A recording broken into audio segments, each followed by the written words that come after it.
Accord désaccord avec Gérard Leclerc sur Radio Classique et Paris Première. Nicolas Baverez qui publie Danser sur un volcan chez Albin Michel. On en parle tout à l'heure. On va même sans doute déjà en parler, en tout cas sur le contenu assez vite, puisque le livre concerne l'état du monde et de la France en particulier, qui ne sont pas forcément brillants. On commence peut-être quand même par ce qui a été la nouvelle intéressante, bonne en tout cas, de ces derniers jours. La baisse du chômage, 60 000 demandeurs d'emploi en moins au mois de mars. Toutes les catégories sont concernées. C'est le meilleur chiffre depuis septembre 2000. Et puis la vente de ces 12 sous-marins, 34 milliards. Est-ce qu'on peut dire, comme le répète depuis longtemps François Hollande, que ça va mieux ? Est-ce que c'est des signes vraiment intéressants ? Alors, je crois qu'il faut rester prudent. C'est vrai que l'économie française va un peu mieux, notamment pour une raison simple, c'est que comme on a stabilisé un peu le choc fiscal, qu'on a par ailleurs permis aux entreprises de reconstituer leurs marges, on a une petite amélioration en termes d'activité et d'emploi. Ce qui néanmoins reste frappant, c'est que normalement, l'économie française faisait un peu mieux que la zone euro. Or, aujourd'hui, on fait un peu moins bien que la moyenne de la zone euro, et en termes d'activité et en termes de chômage, et dans un moment quand même où tous les facteurs normalement extérieurs sont très favorables, puisqu'on a à la fois des prix du pétrole très bas, ce qui pour l'économie française et l'économie européenne est une très bonne nouvelle, des taux qui sont bas et un euro qui fort heureusement a diminué. Donc c'est quand même dommage de ne pas arriver à faire vraiment plus d'1% de croissance et de ne pas créer vraiment d'emplois dans ces circonstances. Dominique de Montvalon, sur peut-être la dimension politique, si je puis dire, de ces bonnes nouvelles ? D'abord, je préférerais nuancer peut-être le propos répétitif depuis que François Hollande l'a prononcé. Ça va un peu mieux et on attend confirmation. On allait si mal qu'il était difficile que ça ne finisse pas par aller mieux. Naturellement, d'où que l'on parle, tout le monde souhaite que ça aille mieux et que ça s'accentue. Effectivement, ça donne aujourd'hui politiquement à François Hollande et à ses amis, François Hollande n'étant pas officiellement candidat à sa réélection, mais ne rêvant que de cela et s'organisant en conséquence, ça leur donne une bouffée d'oxygène. Vous savez, l'autre jour, quand il y a eu c'est étrange, lundi dernier. Rassemblement et la gauche. Et la gauche, etc. Ce qui était frappant, parmi d'autres choses, c'était le caractère précipité de cette convocation d'une vingtaine de ministres et de secrétaires d'État. Mais c'est parce que, à ce moment-là, la déprime chez les gouvernants, et notamment chez les amis de Hollande, atteignait son maximum et qu'il y avait une inquiétude, il y en a toujours une d'ailleurs, sur la possibilité pour Emmanuel Macron de faire une percée, politique, et forcément dans ce cas-là, aux dépens du président. En ce sens, les sous-marins que vous évoquiez, le petit mieux dont on attend confirmation dans les mois qui viennent sur le front du chômage, il y en a marge encore. Et ça redonne de l'oxygène politique pour François Hollande. Vous voyez que je suis pas fichu, si vous me passez le mot, et il y a quelque chose de jouable. Vous y croyez ? Vous pensez qu'il peut être candidat ? Malgré des sondages, faut reconnaître, assez désastreux. Qu'il entende l'être. Oui, parce que lui le veuille, mais est-ce qu'il le pourra à l'arrivée ? En tout cas, vous savez, il a tous les défauts du monde. Il faudrait une autre émission pour en faire la liste. Mais il a une détermination, derrière les très avenants, une détermination même parfois de faire. Il a la volonté et il a aussi l'habileté. Donc, réponse, oui.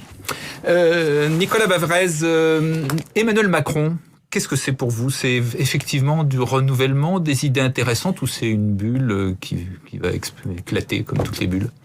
Je crois que d'abord, il faut là encore garder un peu de mesure. Ce qui est vrai, c'est qu'en tout cas, l'aventure d'Emmanuel Macron, elle est sans précédent dans la Ve République. On n'a jamais vu un ministre des Finances, un an avant l'élection présidentielle, créer un mouvement politique qui est explicitement, qui a pour objectif et pour sens d'être candidat à l'élection présidentielle, donc soit contre, soit à la place du président en place. Donc, il est clair qu'aujourd'hui, quand on regarde l'opinion des Français, les Français indiquent clairement qu'ils souhaitent du changement, ils souhaitent du renouveau et ils ne souhaitent pas qu'on leur propose en 2017 la revanche de 2012 avec à la place du match Sarkozy-Hollande-Le Pen, un match Hollande-Sarkozy-Le Pen. Ça, ils sont très clairs là-dessus. Et par ailleurs, les clivages entre la droite et la gauche fatiguent de plus en plus un certain nombre de gens et on s'aperçoit que dans les deux camps, il y a finalement un espèce de nouveau clivage entre les réformistes et les autres, les anciens et les modernes. Donc, Emmanuel Macron a très bien senti tout ça et il s'est engouffré là-dedans. Simplement, pour l'instant, il est clair que ça ne fait pas un mouvement politique, ça ne fait pas une stratégie et ça ne fait pas un programme. Et quand on juge des résultats pour l'instant d'Emmanuel Macron à la tête du ministère de l'économie et des finances, même si évidemment cette action s'inscrit... Il y a eu la loi Macron, il y a eu... Oui, enfin, quand on regarde les résultats, j'entends la manière dont l'économie... On l'a rappelé tout à l'heure, pour l'instant, l'économie française, par rapport... Elle est décrochée de toutes les autres économies. Et si on regarde le secteur public français, qui est quand même directement dans ses compétences, on se retrouve quand même avec une entreprise Areva, avec un trou de 5 milliards, on nous explique qu'on va la recapitaliser, mais ça n'est toujours pas fait, ça dure depuis un an. On a EDF qui est en train d'exploser, donc ça fait quand même... Et le secteur des transports qui va aussi très mal, et ça, c'était vraiment dans sa responsabilité. On attend d'Emmanuel Macron, non pas seulement qu'il précise ses intentions, mais qu'il précise son analyse. Il a indiqué qu'il était toujours de gauche, mais que la gauche actuelle ne lui convenait pas. Et on n'a peut-être pas assez souligné que l'appellation qu'il a donnée à son mouvement En Marche, appellation d'apparence banale, en dit long sur ce qu'il pense de la situation actuelle, y compris de ses camarades du gouvernement. S'il propose En Marche, c'est donc aujourd'hui ils sont tous au minimum assis. Et le fait que ce mouvement porte ses initiales en dit peut-être aussi beaucoup sur la manière dont il pense la politique et dont il se pense lui-même. Emmanuel EM comme Emmanuel Macron. En Marche, Emmanuel Macron. Allez, nouvelle mobilisation contre la loi El Khomri. Écoutez ce qu'on en dit ce matin. Emmanuel Cos, elle était sur France 2, et Jean-Claude Mailly, secrétaire général de Force Ouvrière, était sur France Info. Ils ont le droit d'être sur cette position, mais on voit aussi que maintenant, il y a une volonté de la ministre du Travail d'aller au bout de cette loi. Et il me semble que maintenant, on est dans une phase justement où on est après les interrogations, un texte de loi qui a été enrichi, des syndicats qui le soutiennent, et que maintenant, ce texte de loi va vivre sa vie législative. Je pense que ce sera une bonne journée de mobilisation. Ça ne s'essouffle pas parce qu'il y a de vrais problèmes sur cette loi, notamment un problème clé qui conditionne beaucoup d'autres choses. C'est ce qu'on appelle l'inversion de la hiérarchie des normes. Si demain on donne la priorité à l'entreprise à la place de la branche, on va accroître les inégalités et la précarité. Voilà, donc Jean-Claude Mailly qui était sur France Info, bien évidemment lui il est vraiment contre, Emmanuel Cos elle est modérément pour, dirons-nous. Qu'est-ce que vous en pensez de cette loi El Khomri qui a déjà été revue et corrigée? Est-ce qu'elle reste quand même intéressante? Est-ce qu'elle doit être votée? Nicolas Baverez. Aujourd'hui elle n'a plus aucun sens et c'est vrai que... Il y a quand même des choses sur le licenciement économique, sur l'entreprise qui passe avant la branche professionnelle, la possibilité de référendum pour les salariés. Sur les gros éléments de déblocage qui figuraient au débat, tout a été malheureusement abandonné. Donc aujourd'hui, ce n'est pas vrai qu'elle donne plus de prévisibilité à l'entreprise ou aux entrepreneurs pour, j'allais dire, mieux mesurer le risque qu'ils prennent en embauchant. Et en revanche, on rajoute beaucoup de contraintes supplémentaires, notamment avec le... Donc vous y tenez plus à cette loi, vous pensez que elle est plus utile? Non, ce que je trouve très dommage, c'est que c'est, j'allais dire, un nouvel exemple tragique des chroniques des réformes avortées dans notre pays. Et des réformes avortées parce qu'on n'a réuni aucune des conditions raisonnables pour faire une réforme. Il faut de la légitimité politique, il faut un projet cohérent, il faut des forces économiques et sociales qui soutiennent et il faut une pédagogie en direction des citoyens. On n'a rien fait de tout ça, donc évidemment, ça va se terminer par un nouveau désastre. Dominique de Montvalon, un mot? C'est un projet essoré et rétréci et au fond, le choix est désormais non plus économique et social, mais il est politique. François Hollande veut un succès, même sur ces bases-là fort réduites. Et est-ce que la droite viendra cette fois au secours, on peut en douter, viendra au secours d'un projet de cet ordre? Le choix est complètement politique, surtout à un an de la présidentielle. Alors, Danser sur un volcan chez Albin Michel, c'est donc votre dernier livre, Oui. Nicolas Baverez. Le volcan de l'histoire est en éruption, dites-vous. Nous sommes à un moment des disruptions. Il faut s'adapter ou quasiment disparaître. Il y a des risques de conflits, de violence, de chaos. Est-ce que vous n'en rajoutez pas dans le catastrophisme et dans l'imprécation ? Non, pas du tout, parce que je pointe les risques, mais je pointe aussi les espoirs de ce siècle. Les chocs, personne ne peut les contester. Quand on regarde autour de nous, on a quand même eu quasiment une nouvelle crise de 29, la crise de l'euro, les cracks chinois, l'arrivée de l'ubérisation de l'économie, on a la crise des migrants, le Grexit, le Brexit, les menaces russes, les attentats à Paris et à Bruxelles. Si on ne veut pas comprendre que le monde est en train de changer et que tous ces événements marquent des grandes transformations qui touchent le capitalisme, les technologies, le système géopolitique, eh ben effectivement, on s'expose à connaître de vrais déboires. En revanche, il y a aussi beaucoup d'espoir. Il y a des classes moyennes du Sud qui émergent, il y a l'Afrique qui décolle. Ces technologies, elles peuvent permettre d'avoir des gains de productivité spectaculaires dans les services, d'améliorer la santé, l'éducation, une société ouverte qui commence à naître, des biens communs de l'humanité qui commencent à être reconnus.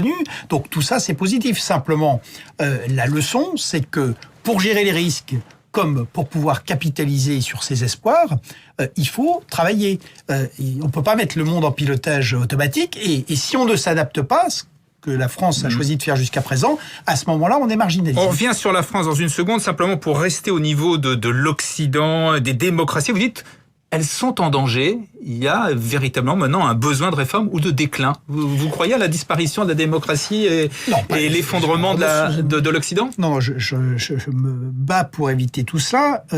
On n'est pas dans le monde des années 30, mais quand on regarde aujourd'hui le monde dans lequel nous nous trouvons, ces démocraties, elles sont confrontées à des forces qui ressemblent quand même à ce qui s'est passé dans les années 30. C'est-à-dire qu'on a la déflation, on a la déstabilisation des classes moyennes, la délégitimation du politique, la montée des populismes et des menaces intérieures et extérieures très fortes avec le renouveau des empires, la Russie, la Turquie, la Chine, et de l'autre côté, le djihad mondialisé et l'État islamique. Et c'est vrai que les démocraties, pour l'instant, elles se désunissent. On a un fossé qui s'élargit entre l'Europe et les États-Unis. On a un risque de sortie du Royaume-Uni le 23 juin. Et en même temps, elles sont minées de l'intérieur par les populismes. Donc, elles sont effectivement en risque. Et c'est pour ça qu'aujourd'hui, il faut qu'il y ait un ressaisissement politique à l'intérieur de ces nations libres et aussi j'allais dire, un travail pour qu'elles conservent leur unité et qu'elles se mobilisent pour faire face à ces risques. Parmi ces nations, la France, et là, vous avez une vision quand même assez apocalyptique. Je cite, la France au bord du chaos, incapable de se réformer, menacée par le Frexit, c'est-à-dire la sortie de l'Europe, une atmosphère de quasi-guerre civile, vous écrivez. C'est peut-être un peu fort quand même, non ? Non, si vous voulez, quand on regarde aujourd'hui, je vous rappelle qu'on a plus de 2000 de nos concitoyens qui combattent aujourd'hui en Syrie et en Irak sous les rangs de l'État islamique, que toute une partie de notre jeunesse est aujourd'hui de plus en plus sensible à la propagande de cette organisation, qu'on a une autre partie de la jeunesse qui, elle, est bien formée, qui choisit de s'exiler. Donc, si vous voulez, les fractures de la société française, elles sont aujourd'hui béantes. Et quand on regarde, par ailleurs, toutes ces zones de crise, fort heureusement, pour l'instant, elles ne se sont pas coalisées. Mais on a un monde agricole qui est quand même en état de désespoir total. L'industrie française qui a été divisée par deux en 20 ans. Les mondes des professions libérales, les médecins, etc., en ébullition. Les professeurs qui ne savent plus vraiment quel est le sens de leur métier. Quand vous regardez tous ces secteurs-là, il y a un degré de malaise qui est très grand. Et donc, c'est vrai qu'aujourd'hui, on n'a pas seulement des problèmes économiques qui sont d'une certaine manière, qui seraient faciles à traiter. Partout, il y a un problème de cohésion de la nation et il y a un problème de crise existentielle, de crise vitale de notre démocratie, qui sont des problèmes très très importants. Dominique de Montvalon, brièvement, vous partagez ce constat Je pense qu'avec le recul, les historiens diront que nous sommes en train de vivre, et on n'en a pas fini, un changement absolument historique et qu'on est au cœur de la tourmente. Par rapport au livre que je n'ai pas encore lu, mais de Nicolas Baverez, et je pense à son titre que je trouve excellent, c'est l'analyse que vous faites très souvent, c'est-à-dire qu'elle est tellement lucide, tellement hard qu'elle devient angoissante et qu'on se retrouve en politique devant la dialectique suivante. Comment faire prendre en compte cette analyse par les citoyens sans leur faire peur? Et si on leur fait peur, il faut Ils se crispent encore. La crispation supplémentaire peut arriver. Mais enfin bon, vous connaissez cette remarque qui n'est pas une critique, c'est une remarque. Merci Dominique de Montvalon, merci Nicolas Barvarez. Je rappelle votre livre Danser sur un volcan chez Albin Michel. Bonne journée à nos amis de Paris Première sur Radio Classique. À venir la bourse, le rappel des titres avant Ève Ruggieri et Christian Morin.